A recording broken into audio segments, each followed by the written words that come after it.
Welcome to BYOFAQ, the unofficial FAQ for the workplace. This is episode 4 of our 4-part DISC series. Today we're decoding the architect, the high C personality. Quick orientation. DISC is a way of describing how people operate at work, not who they are, how they show up when the pressure's on. 4 patterns. Dominance, the commander drives action. Influence, the entertainer drives energy. Steadiness, the anchor drives stability. Conscientiousness, the architect drives precision. Most people are a blend, almost nobody's pure anything, but 1 or 2 of these usually run the room when the heat's on. That's what we're decoding. Today, the architect. Yeah, the architect. This is a fun one. It is. So picture the person in your office who will, happily halt a multi-million-dollar product launch on a Friday afternoon. Right. Because they found like a 0.2% variance in a spreadsheet on page 47. Exactly. And they do not care that the marketing team has balloons ready in the break room. No, not at all. They care that the math is wrong. Right, because to them, that is the quintessential high C. If we look at the core mechanics of the DIC framework, we're basically sitting at the intersection of 2 distinct behavioral traits. Okay. So on one hand, these folks are heavily task-focused, much like the high D commanders we covered back in episode 1. Right, the ones who just want to get it done. Exactly. Right. They are here to do the work, not to socialize. But unlike the commander who wants the work done fast, Right. the architect is reserved. They are methodically paced. They are the analytical systems builders who value process, precision, and quality above absolutely everything else. Yeah, we've been using fictional anchors throughout this series. We have.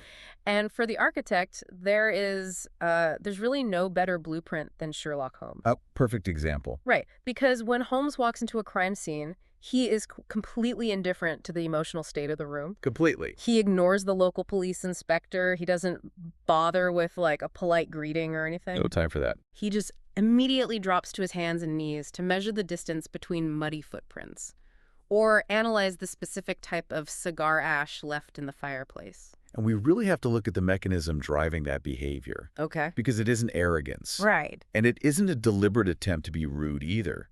To the high C, data is the only reliable currency in a chaotic world. Data is king. Always. Human memory is flawed. Yeah. Emotions are volatile. But the mud on the boot, that is an objective truth. You can't argue with the mud. Right. Holmes, or really any high C in your organization, builds their entire understanding of reality by linking these objective truths together from first principles. And you see variations of this archetype everywhere once you know what to look for. Oh, absolutely everywhere. It's like Captain Holt meticulously correcting grammar during a crisis. Yeah. Or Hermione Granger retreating to the library to research historical precedents while everyone else in the castle is just panicking. Which is such a classic move. They regulate their environment by acquiring accurate data. Okay, so that brings us to the practical application for you, the listener. Right. The real world stuff. How do you actually spot this behavior in the wild? Because the architects in your Tuesday morning marketing meeting, well, they aren't walking around with magnifying glasses. Usually not, no. But they do announce their behavioral style incredibly clearly. They do. Starting with the way they speak. Yeah. The very first indicator you will encounter is their constant need to ask the word why. Okay, so as an operator, I have to be honest here. Uh-oh. This is where the friction immediately starts for me. I can imagine. When I'm running a team and I announce, hey, we are pivoting our strategy and moving to Project X, and a direct report immediately raises their hand and asks why, Yeah. my instinct is to flag that as insubordination. Wow. Yeah, absolutely. Because we made a decision, the time for debate is over, I need you to execute, not interrogate me. Right, and that reaction is incredibly common for fast-paced, decisive leaders like you. But consider the underlying mechanism of the architect's brain for a second. Okay. When a high C asks why, they're not challenging your authority to lead the team. It sure feels like it. I know, but they aren't. They're trying to map the logic chain of your decision. Map the logic chain. Yeah. If you simply hand them a conclusion without the supporting variables, they actually cannot compute the next step. Oh, interesting. They're basically asking, what is the historical data supporting Project X? What are the risk factors? They need to see the math. Exactly.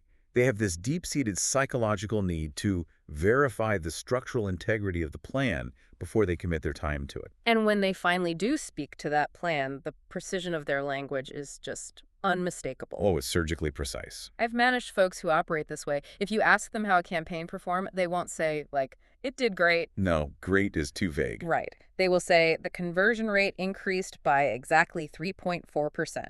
And if they accidentally round that number up to 4% in the flow of conversation, Oh, I know where this is going. they will physically stop themselves mid-sentence, apologize to the entire room, and correct the decimal point. Yeah. What gets to a high C, an approximation basically feels like a moral failing.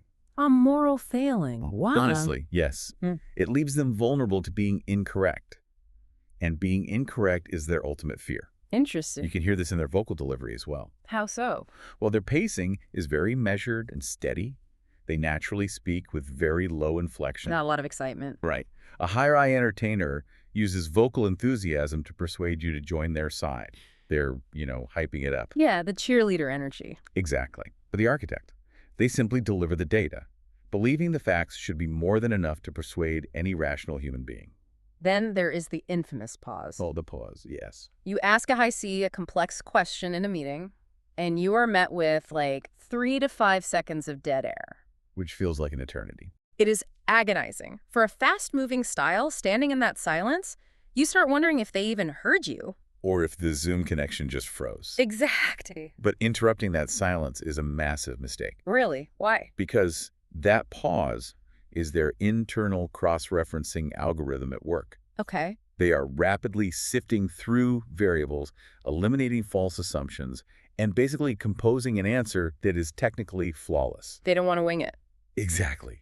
They refuse to simply guess out loud the way a high D, or maybe a high D, I might. You see this exact same defensive mechanism in their written communication, too. Oh, definitely. Emails are a whole other thing. Because I operate on urgency, I want the BLUF. Right, bottom line up front. Just give me the simple answer. But if you ask a high C, a seemingly simple question over email, you are going to receive a multi-paragraph thesis defense. With bullet points. Yes. It will be loaded with historical context, data tables, and an exhaustive list of caveats. Always the caveats. This projection only holds true assuming Q3 targets remain unadjusted, barring seasonal supply chain disruptions. It's just endless. But see, those caveats are the safety rails protecting their system. Protecting the system. Yeah, they're making sure that if the project fails, it won't be because their initial analysis was flawed. The analogy that perfectly captures this dynamic, for me at least, is the building inspector. Oh, like that. Right. So picture a chaotic, behind-schedule construction site. Okay.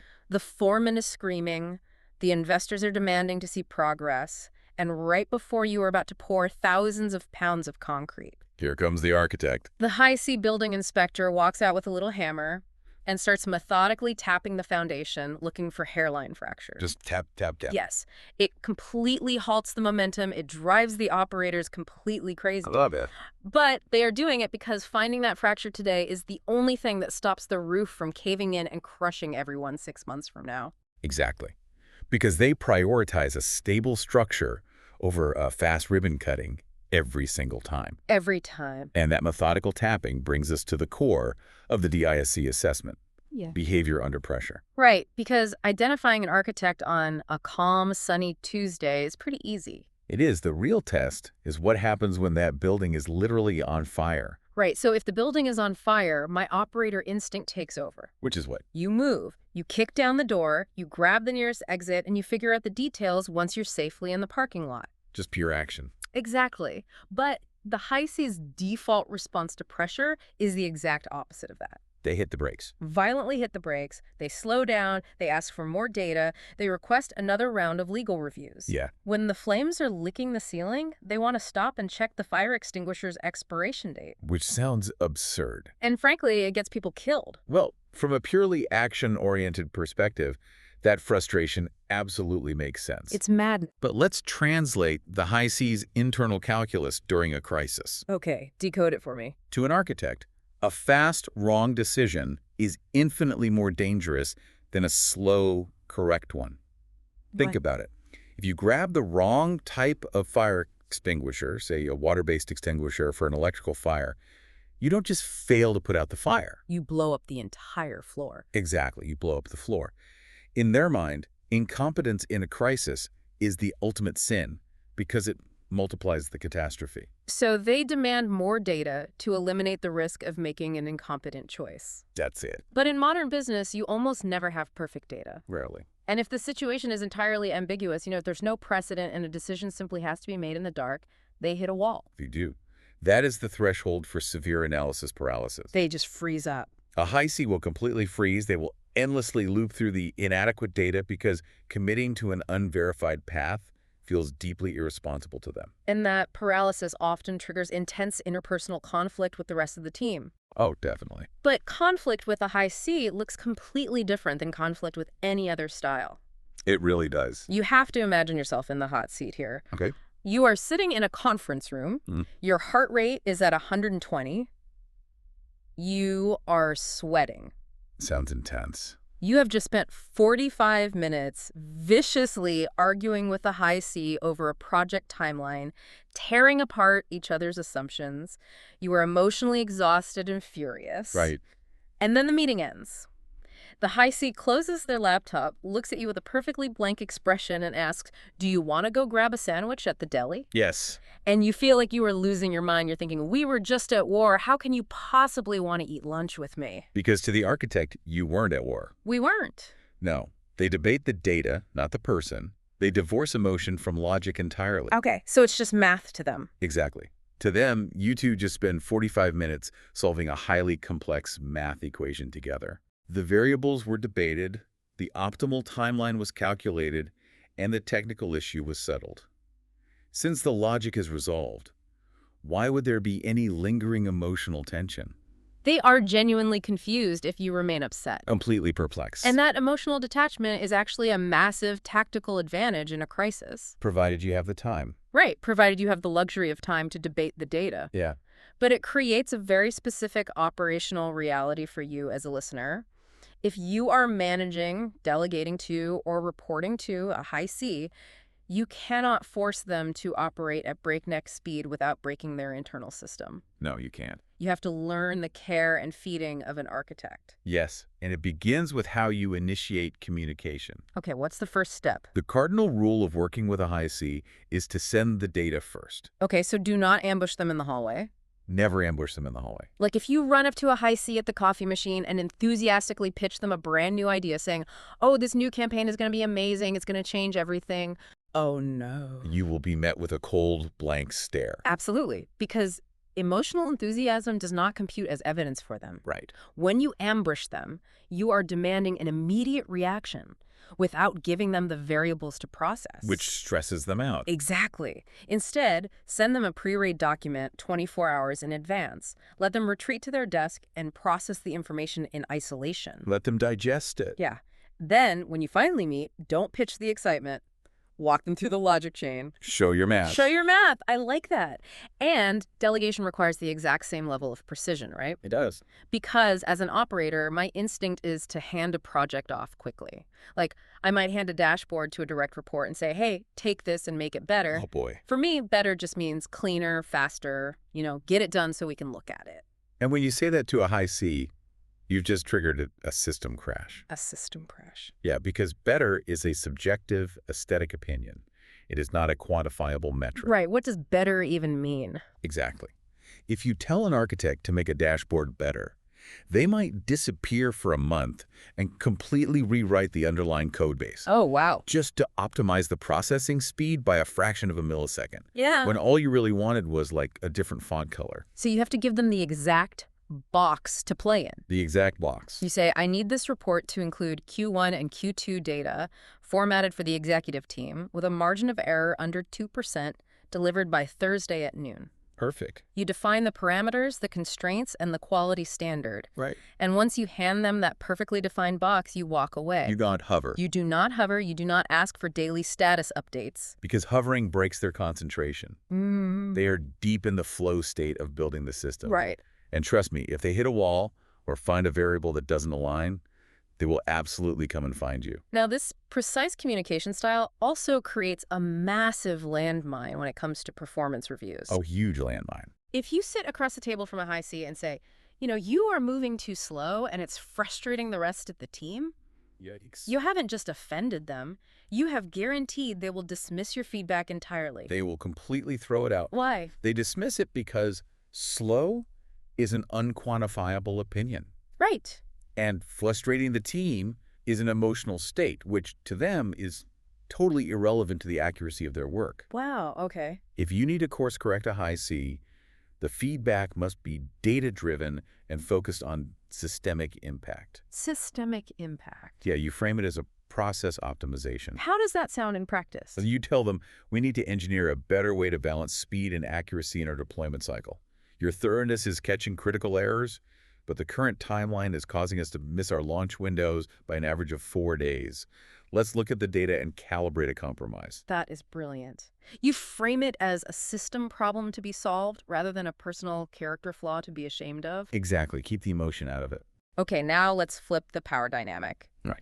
What if you are the one reporting up to a high C? Oh, that's a tough spot for some. Let's say you get dragged into the room where it happens, the big executive briefing. Okay. Your high C boss turns to you and asks a hyper-specific question about a row of data you didn't prepare for. Sweaty palms time. You feel the sweat on the back of your neck.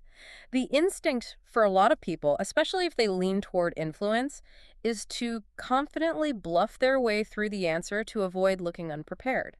And if you try to spin a narrative, they will smell the lack of data instantly. Instantly. And the moment they catch you guessing, the relationship is fundamentally broken, It's over. basically.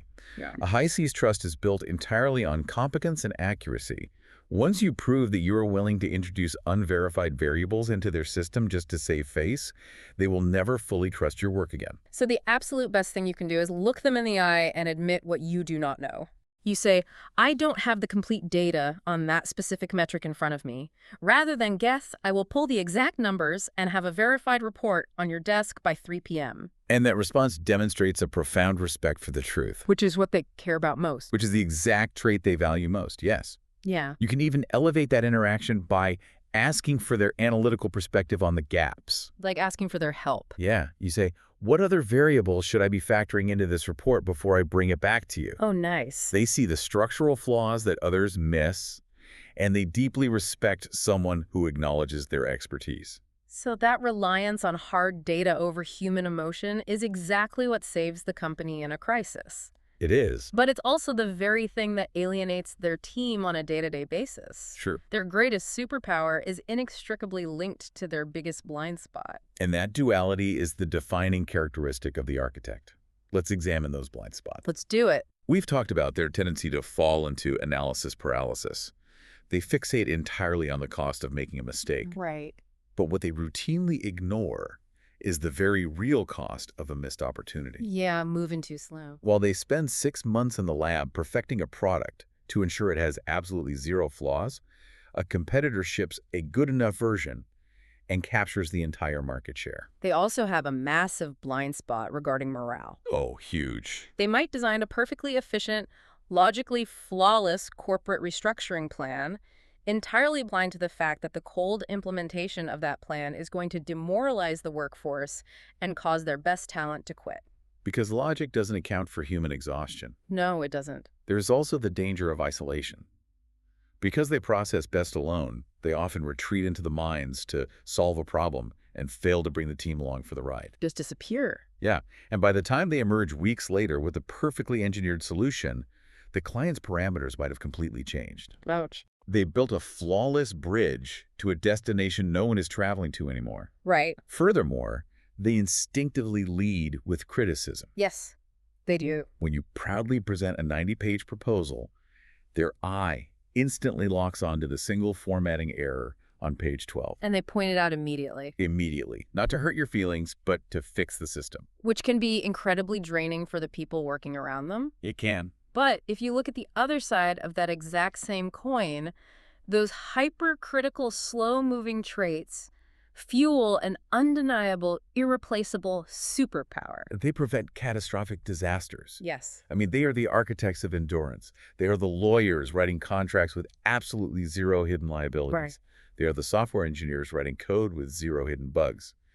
Their work survives the harshest external scrutiny because they have already scrutinized it internally more severely than anyone else ever could. I always look at it like this. The high C is the braking system on a high-performance sports car. Okay, I love this one. Right. Nobody walks into a dealership and drops $300,000 on a Ferrari because they are super fired up about the carbon ceramic brake pads. No, you don't care about the brakes. You buy the car for the massive V12 engine, you buy it to go blindingly fast. Obviously. But if you drop that massive engine into a chassis and don't install world-class brakes, you don't have a race car. What do you have? You have a very expensive missile that is guaranteed to obliterate itself against a brick wall at 200 miles an hour. That is exactly it. In a modern business culture where every startup founder is screaming, move fast and break things, the high C is the lone, essential voice standing in the room asking, wait, what exactly happens to us if this breaks? Someone has to ask. Yes, they can be overly cautious. Yes, they will slow your timeline down.